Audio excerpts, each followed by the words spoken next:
Another question over here. Dr. Lennox, St. Augustine said that reason is the enemy of faith. And I would like to ask you a question with regards to original sin.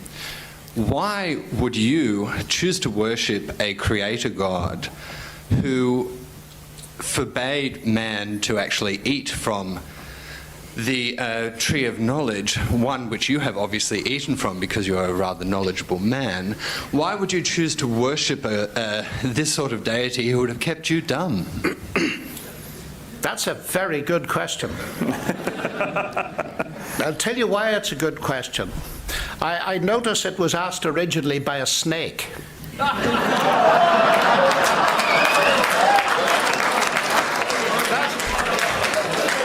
That is not implying any offense at all. None taken. Because, well, let me try to answer your question.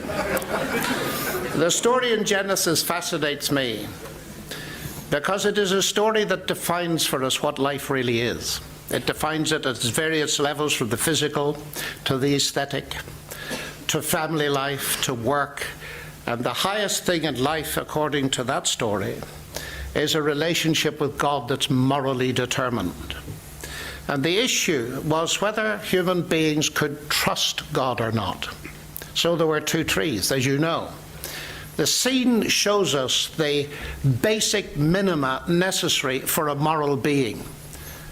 Something forbidden, but freedom to take it. Now, what was the issue?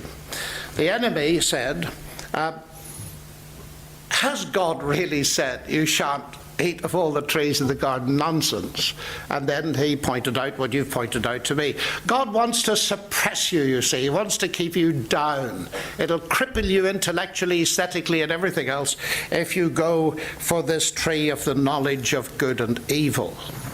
And so they did, and they ate the tree of the knowledge of good and evil. There are two ways of knowing good and evil. Notice, not a tree of knowledge, by the way. God was very keen. In Hebrew it's called the Etz Hadat, and dat means knowledge, not good or evil. And is good or evil not mentioned? No, it is not. At all? Not okay, I stand corrected there.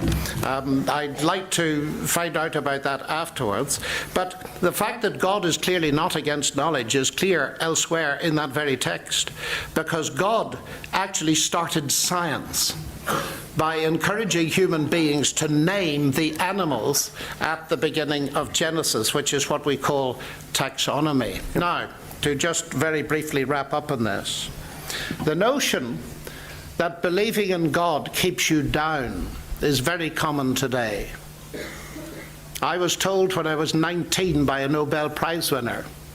He said to me, "Do you want a career in science?" I said, "Yes, sir."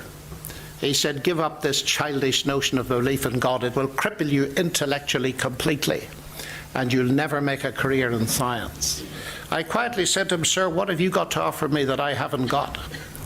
And he talked about emergent evolution. The answer to your question, though, is this. Do I worship a God who wants to keep me down? Tell you the kind of God I worship. I worship the kind of God who made me in his image and coded himself into humanity, came into our world to provide a basis through his death and resurrection that I could become something that I was not by creation, and that is a son of God. And the basic message of the Christian faith is a magnificent one, that God is prepared to give the individual who trusts Christ his very life, and that person rises in that sense and is given all the potential of God to be able to enjoy his friendship.